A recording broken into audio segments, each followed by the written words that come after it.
muda, ketemu bareng aku, Wanda, di Healthy Zone. Kali ini Wanda akan menyampaikan informasi mengenai vaksinasi.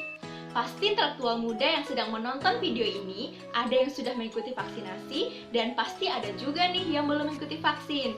Ayo, siapa yang belum mengikuti vaksin? Daripada penasaran mengenai hal-hal seputar vaksin, yuk temani Wanda dan simak video ini sampai selesai ya. Sebelum intelektual muda melakukan vaksinasi, sebaiknya intelektual muda harus tahu dulu nih, apa sih sebenarnya vaksin itu? Vaksin membuat kita kebal terhadap suatu penyakit. Jadi, jika kita sudah melakukan vaksinasi, maka tubuh kita bisa dengan cepat membentuk antibodi sehingga kebal untuk melawan suatu penyakit tanpa harus sakit terlebih dahulu. Sedangkan jika kita belum melakukan vaksinasi, maka kita harus sakit terlebih dahulu untuk memiliki kekebalan tubuh.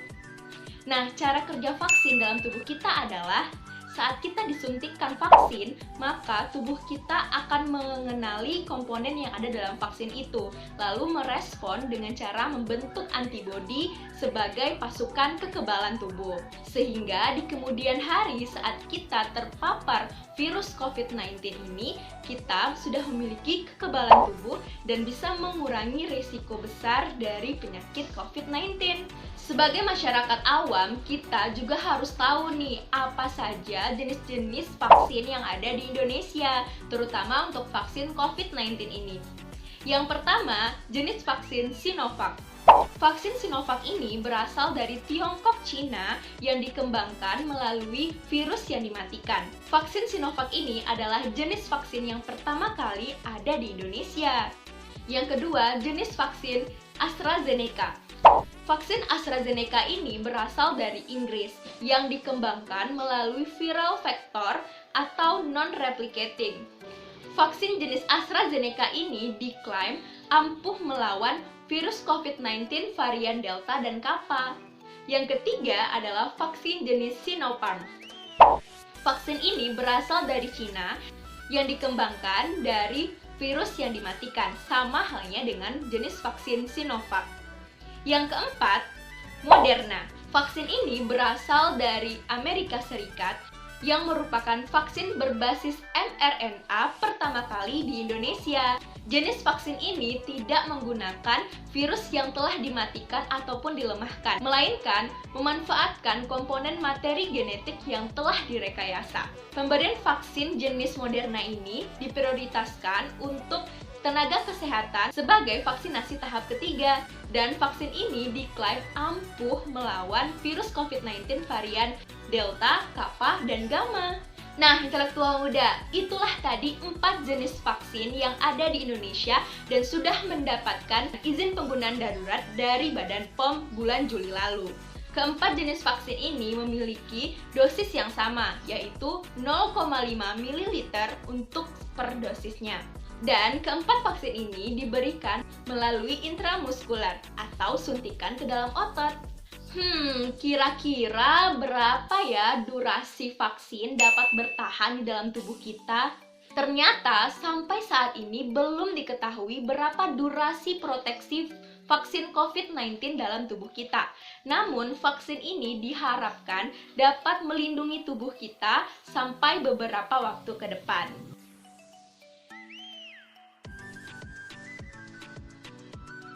Ya, vaksin COVID-19 ini memiliki efek samping berupa reaksi lokal seperti kemerahan, nyeri pada bekas suntikan, pusing, ataupun demam. Hal ini wajar intelektual muda, dan ini pertanda bahwa vaksinnya bekerja. Efek samping ini akan hilang dalam beberapa hari. Intelektual muda harus ingat nih bahwa manfaat dari vaksin COVID-19 ini jauh lebih besar dibandingkan dengan efek sampingnya.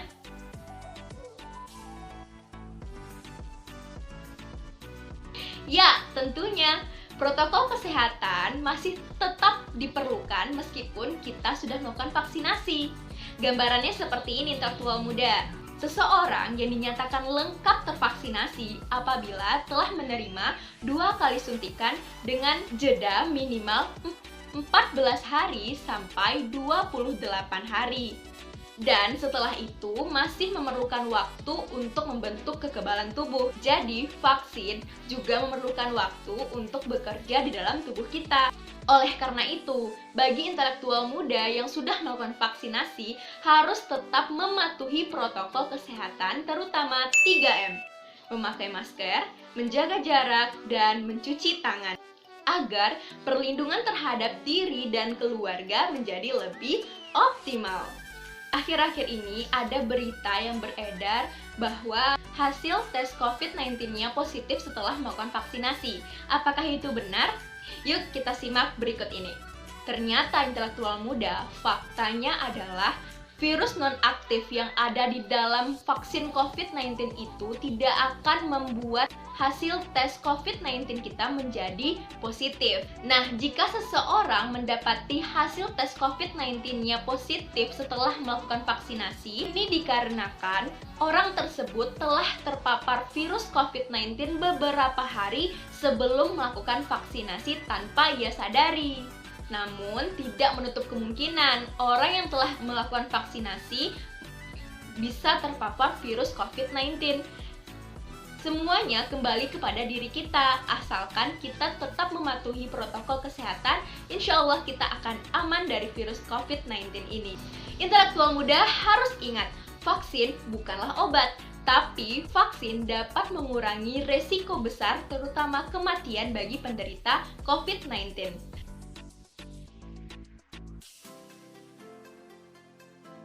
Intelektual muda yang sudah melakukan vaksinasi, selain terlindung, intelektual muda juga menjadi benteng perlindungan bagi orang-orang sekitar.